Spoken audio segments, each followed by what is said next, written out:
खींचतान, विपक्ष के आरोप, आर्थिक चुनौतियां, सुरक्षा संकट और बदलते राजनीतिक समीकरण, हर दिन एक नया मोड़ सामने आ रहा है।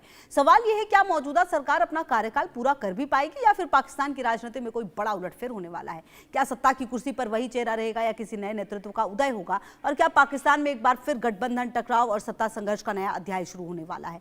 आज के इस खास कार्यक्रम ज्योतिषीय विश्लेषण में हम इस ग्रह नक्षत्र के संकेतों के आधार पर जानने की कोशिश करेंगे कि आने वाले समय में पाकिस्तान की राजनीति किस दिशा में बढ़ रही है। क्या राजनीतिक अस्थिरता बढ़ेगी? क्या जनता के असंतोष का असर सत्ता पर पड़ेगा? क्या सत्ता परिवर्तन के योग बन रहे या मौजूदा व्यवस्था खुद को संभाल लेगी? मेरे साथ चर्चा में आचार्य राज मिश्रा जी, बहुत स्वागत सर आपका, और आचार्य जीतू सिंह जी, आपका भी बहुत स्वागत। देश के जाने माने ज्योतिषी हैं, कई मुद्दों पर हम पहले भी बात कर चुके हैं।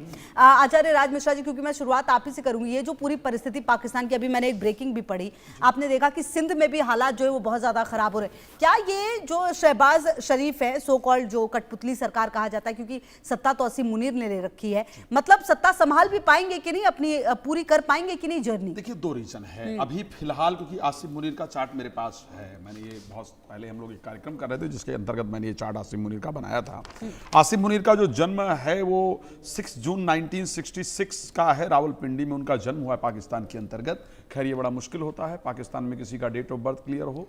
पिता और डेट ऑफ बर्थ दोनों पे हमेशा शंका रहती है पाकिस्तान के अंतर्गत, ठीक है। तो लेकिन अगर इस विषय को लेकर के देखा जाए तो इस टाइम जो आसिफ मुनीर की जन्म उनका हुआ है मकर लग्न के अंतर्गत, और जो जन्म की राशि इस कुंडली के अंतर्गत है वो भी मकर है। मकर लग्न और मकर राशि के अंतर्गत जन्म हुआ है। प्रेजेंट टाइम में शनि की महादशा से गुजर रहे हैं और 11 जुलाई को केतु की अंतर्दशा स्टार्ट हो गई है। शनि की महादशा चल रही है, केतु की अंतर्दशा स्टार्ट हो गई है, क्योंकि शनि ऑलरेडी वक्री हो चुके हैं। 26 जुलाई को शनि आसिफ मुनीर के सेकंड हाउस के अंतर्गत गोचर कर रहे हैं। इस टाइम उनको अपने घर में विद्रोह का सामना निश्चित रूप से करना पड़ेगा। सेकंड हाउस क्योंकि वाणी का हाउस है, और आपके यहां जो लोग अभी तक आपकी सुनते थे वो सुनने को तैयार नहीं होंगे। अंदर से विद्रोह उत्पन्न हो, इस प्रकार की परिस्थिति है। क्योंकि केतु की अंतर्दशा स्टार्ट हो गई है 11 जुलाई को, और केतु जो गोचर कर रहे हैं according to moon chart, according to ascendant chart, 8th house के अंतर्गत गोचर कर रहे हैं। 8th हाउस अचानक आने वाली विपत्ति का हाउस है। 8th हाउस मृत्यु का हाउस कहा जाता है। 8th हाउस अचानक आने वाली बाधाएं, अचानक आने वाली दिक्कतें, अचानक दुर्घटना होने वाली परिस्थिति के अंतर्गत दिखता है। या तो आसिफ मुनीर यहां अपने आप को बचाएंगे और झुकेंगे, और नहीं झुके तो एक्चुअल में पाकिस्तान के अंतर्गत एक बड़ा विद्रोह उत्पन्न होगा। क्योंकि अगर वहां पर भी उठा करके देखा जाए तो पाकिस्तान की जो इस टाइम पर दशा चल रही है वो चंद्रमा की चल रही है, और चंद्रमा पब्लिक का कारक है। और जो अंतर्दशा चल रही है प्रेजेंट टाइम के अंतर्गत तो पाकिस्तान की राहु की चल रही है। राहु निश्चित रूप से उत्पाद विद्रोह उत्पन्न करने वाला और सत्ता परिवर्तन करने वाला प्लैनेट है। तो जो इस टाइम की परिस्थितियां देखी जा रही हैं, मैं तो यहां तक अगर मैं एस्ट्रोलॉजिकली, अगर मुझे, खैर मुझे डिटेल इंटरनेट से प्राप्त हुआ, बड़ा क्लियर कह रहा हूं, लेकिन अगर इस डिटेल में थोड़ी भी सटीकता है तो मैं ये कह सकता हूं कि आसिफ मुनीर को मार दिया जाएगा। कोई खुद मानव बम बन करके ब्लास्ट हो जाए या कुछ ऐसी हो जाए या कोई दुर्घटना उनके अंदर हो जाए, ये मैं बहुत क्लियरली कह रहा हूं कि आने वाले 45 दिन के अंदर चाहे आप आसिफ मुनीर के शरीर से खून निकलते हुए देखेंगे, चाहे यही आप देख पाएंगे कोई दुर्घटना हुई जिसके अंदर उनको चोट इत्यादि ही लगी, लेकिन दुर्घटना होने की पूरी संभावना है।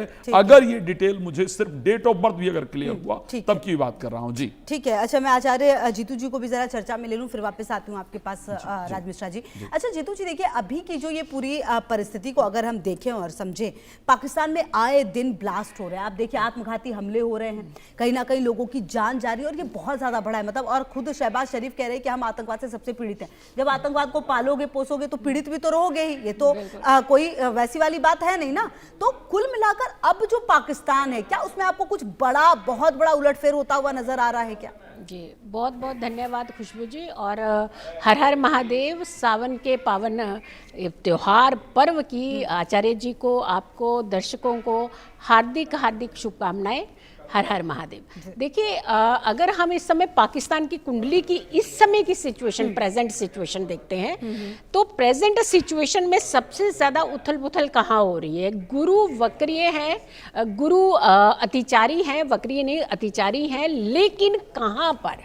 देखिए गुरु उच्च सत्ता के स्वामी हैं और गुरु का इस समय रोल जो है पूरे वर्ल्ड वाइड देखने को मिल रहा है। जो भी उच्च पद पर बैठे हुए हैं, जो भी सत्ता पर इस समय बैठे हुए हैं, उन सब की देखिए अब कहीं ना कहीं बुद्धि भ्रमित हो रही है या फिर उनके पीछे कुछ ऐसे लोग पड़ गए हैं कि जहां ना चाहते हुए भी उनसे गलत डिसीजन जो है वो होते जा रहे हैं। हर देश में देखिए आप इस समय, हर एक कंट्री में देखिए आप क्या स्थितियां बन रही है। सबसे पहले मैं एक चीज यहाँ पे कहना चाहूँ कि गुरु इनकी कुंडली में, पाकिस्तान की कुंडली में सप्तम भाव में है और सप्तम भाव में बैठकर के गुरु कहाँ देख रहे हैं? लग्न को, जो कि होम मिनिस्ट्री होती है, जो कि होम मिनिस्ट्री के साथ साथ कंट्री का पूरा कंट्रोल जहां होता है वो।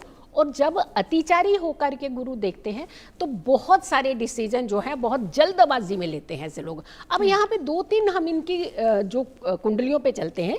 सबसे पहले देखते हैं पीएमएल की, यानी पाकिस्तान मुस्लिम लीग, जो इस समय प्रेजेंट सिचुएशन में चल रही है। 2024 से ये मार्च से चल रही थी।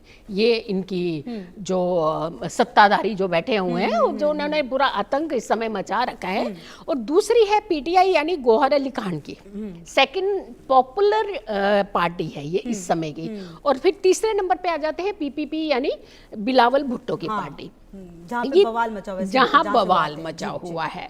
अब देखिएगा इस समय इमरान खान के समर्थक बहुत ज्यादा एक्टिव हो चुके हैं। तो खैबर पख्तूनख्वा में इतना कुछ हो भी तो इतना कुछ हुआ है, आपने देखा ही है। और ये रिटेलिएशन का टाइम आ चुका है। सबसे बड़ी प्रॉब्लम क्या हो रही है कि शनि का वक्रीय होकर के राहु के ऊपर दृष्टि देना जनता के ऊपर बहुत बड़ा आक्रोश का इस समय इम्पैक्ट पड़ रहा है, क्योंकि उनके अंदर इतना ज्यादा आक्रोश है, वो नहीं रुकेंगे, वो नहीं मानेंगे। और दूसरा मंगल की स्थिति जो है इस समय अगर हम देखते हैं तो राहु की मंगल के ऊपर दृष्टि, और राहु की मंगल की दृष्टि जो होती है इसका मतलब ये कि उपद्रव सबसे ज्यादा इमीडिएट आकर के झगड़े की तरफ जा रहे हैं।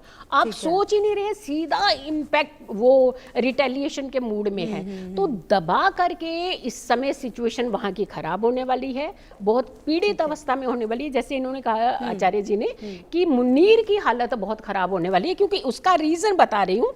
मुनीर की हालत इसीलिए खराब होने वाली है क्योंकि जो 6th हाउस होता है वो खास करके अगर हम एनालाइज वर्ल्ड वाइड कुंडलीज को करके चलते हैं, देश की कुंडली को करते हैं, तो ये डिफेंस कहा जाता है। तो डिफेंस के जो रिटेलिएशंस है ना वो बहुत गलत हो रहे हैं, बहुत गलत फैसले ले रहे हैं। और जब भी कभी हमेशा याद रखिएगा डिफेंस और मंगल युवा, ये दोनों मंगल ही रूल इनको करते हैं। और मंगल ये गलत डिसीजन ले रहे हैं और वो भी गलत डिसीजन ले रहे हैं। जनता भी इस समय रुकेगी नहीं। और किसी ना किसी कारण से देखिए ऑप्शन भी नहीं है ना जीतू जी, क्योंकि अब वहां पर आप देखिए महंगाई का क्या आलम है। मतलब 150 रुपए में आटा मिल रहा है 1 किलो, पेट्रोल डीजल के क्या दाम है, तेल के क्या दाम है, चिकन विकन तो कोई खाना चाहे तो मतलब वो तो ऐसा है कि राजसी भोग। मतलब मैं एक बात बता रही हूँ, वहां पे हालात इतने ज्यादा बुरे हैं आचार्य राज मिश्रा जी, लोगों के पास करो या मरो वाली सिचुएशन है। मतलब नहीं करेंगे तो भी मरेंगे, तो भैया ठीक है अब हमें तो कुछ ना कुछ करना ही पड़ेगा। बलूचिस्तान में आखिरकार इतनी ज्यादा बदहाली कर दी कि लोगों ने कहा भैया मर जाए तो मर जाए लेकिन आजादी चाहिए।